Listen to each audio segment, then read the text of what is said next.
Salam alaikum. Thank you for joining me in part 4D. 4D in this book, Moral and Spiritual Transformation in Islam. We're looking at the life of Maulana Ansari. Maulana Ansari joined the seat of Muslim Learning and Culture at AMU in 1933 and enrolled for the BA course. And we spoke in the earlier episode about his close link between Maulana Siddiqui and Maulana Ansari, and how these two intellectual giants then made it their mission in life with a single-minded focus to combat the propaganda against Islam, and this was in Singapore and in other areas of the world. Excuse me. So Maulana Ansari joined the seat of Islamic Learning and Culture at AMU in 1933 and enrolled for the BA course. The subjects included in the curriculum were English literature, philosophy, theology, Arabic, and Urdu. He graduated in 1935 with a first-class pass. It was a remarkable feat for Maulana Ansari to pursue 2 degrees at the same time, his degree of Bachelor of Arts and his degree of Bachelor of Science, for which he received the coveted gold medal. Subhanallah. Another remarkable achievement enhanced his academic profile when he established a new record in philosophy for obtaining 98% in philosophy in the BA examination. I don't know if you can see that. 98%, and that's clear, 98% in his BA exam, right? In addition to the prestigious awards, he received the Haqqi Prize for Meritorious Achievement in Arabic. It must be noticed that his undergraduate years were a preparatory period for his great accomplishments in later years at the institution at the AMU, Aligara Muslim University. In the meantime, Maulana Ansari had been pursuing a post-Darz-e Nizami course, Bachelor of Theology BTH, under the eminent scholar Professor Sayyid Sulaiman Ashraf, who was appointed lecturer in 1902 and later served as the chairman of the Department of Muslim Theology. Maulana Ansari studied Quranic tafsir and the vast corpus of hadith literature, which is known as Ilm al-Kalam, which is scholastic theology, and Tasawwuf under Sayyid Sulaiman Ashraf. He paid glowing tribute to his teacher, from whom he acquired knowledge of the Quran and Islamic theological sciences. 3 important points emerged from Maulana Ansari's association with Sayyid Sulaiman Ashraf. Firstly, as a student, he was able to master both classical and literary texts at an advanced level. Second, the degree he pursued was equivalent to a specialized study in Quran and Hadith. This required a comprehensive and methodological study of the primary sources of Islam. His profound understanding of these sources are reflected in his writings, with particular reference to his major work, The Quranic Foundations and Structure of Muslim Society. And please try and get copies of this. I remember when I was young, I had 2 volumes, nice thick hardcover blue volumes, The Quranic Foundations and Structure of Muslim Society. Fabulous work, but it requires in-depth reading. You need to have a dictionary next to you and you need to think a lot. But subhanAllah, it is an amazing piece of work and literature that has been produced. Lastly, as a celebrated Sufi, Sayyid Sulaiman Ashraf complemented by his personal example the fusion of Sharia and Tasawwuf. Like Maulana Siddiqi's mentorship in the path of Tasawwuf, Sayyid Sulaiman's teachings about the rich repertoire of classical Sufi texts had a definite impact on the lifestyle, the mind and thinking of Maulana Ansari. After Maulana Ansari's graduation, Sayyid Sulaiman Ashraf had an occasion to mark the following, and which I quote: Hafiz Fazlur Rahman Ansari is a young man with a personality radiant with virtue and exceptional intelligence. As regards his academic distinctions, he holds a place of pride among the alumni of the Muslim University. He has studied the Islamic theological sciences for the most part under me, and has accomplished the task with industry and ability. In Tasawwuf as well as in philosophy, he possesses an extraordinary interest and has studied certain classics in both subjects from myself. Islamic missionary work is his goal in life, and I pray that Allah Almighty may bestow the choicest success on his labors in that field. Subhanallah, end of quote. A similar sentiment was echoed by Professor Abdul Aziz Mehmed, the chairman of the Department of Arabic, concerning Maulana Ansari's versatility, and he commented, and I quote, I have not seen anyone who can equal him in gentleness of manners, excellence of character, love for knowledge, profoundness of concern for the important Islamic problems, and courage for shouldering great tasks.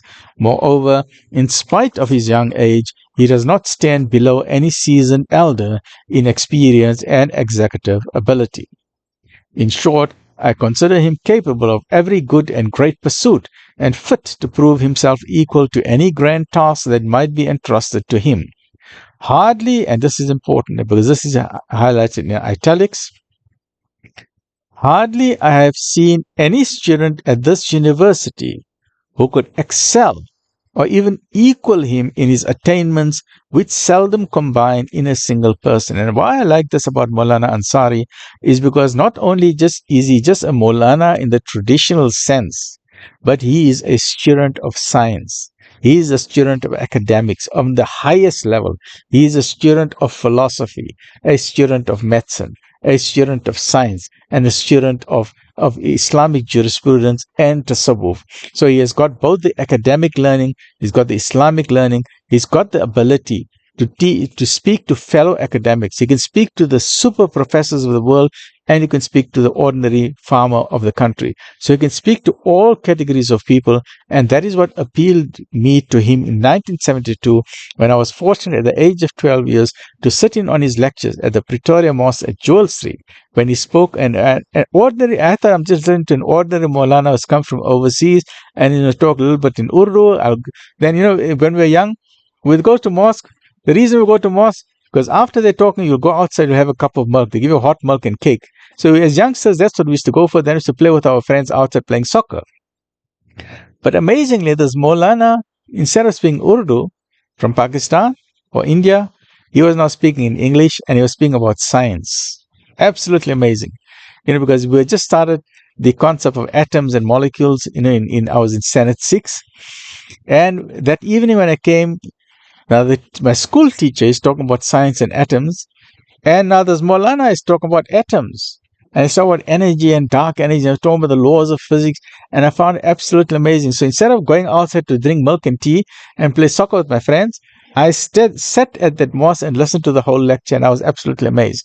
And he gave the fabulous example of Nabi Sallallahu Alaihi Wasallam, and he said, people say, oh, Nabi Sallallahu Alaihi Wasallam is just like a human like us. He said, I will tell you the difference between Nabi Sallallahu Alaihi Wasallam and yourself. He said, yes, Nabi Sallallahu Alaihi Wasallam is made out of carbon. You are made out of carbon. So you are a carbon. Nabi Sallallahu Alaihi Wasallam is carbon. Yes, you are a human. Nabi Sallallahu Alaihi Wasallam is human. But Nabi Sallallahu Alaihi Wasallam carbon is diamond. Diamond is made out of carbon, and charcoal is made out of carbon. Nabi Sallallahu Alaihi Wasallam is diamond. You are charcoal. Both are carbon. But look at the difference in the value. The diamond is valuable. Charcoal is worth nothing. So when he told me that, Nabi Sallallahu Alaihi Wasallam is a diamond, carbon-based diamond, but at a higher frequency. And we are also carbon. We are charcoal. We are nothing compared to Nabi Sallallahu Alaihi Wasallam. And this was in 1972, subhanAllah. So that analogy remained with me. And that is why I love it. I love to read intellectuals. When you come to an intellectual who's talking at that intellectual, well, myself, alhamdulillah, I'm a doctor, I'm a scientist, and people are talking at the intellectual level, I absolutely love it. I say, you know what? You are speaking my language, subhanAllah. Right. But the nice thing that I like, and that's my own personal philosophy, is B2B, back to basics.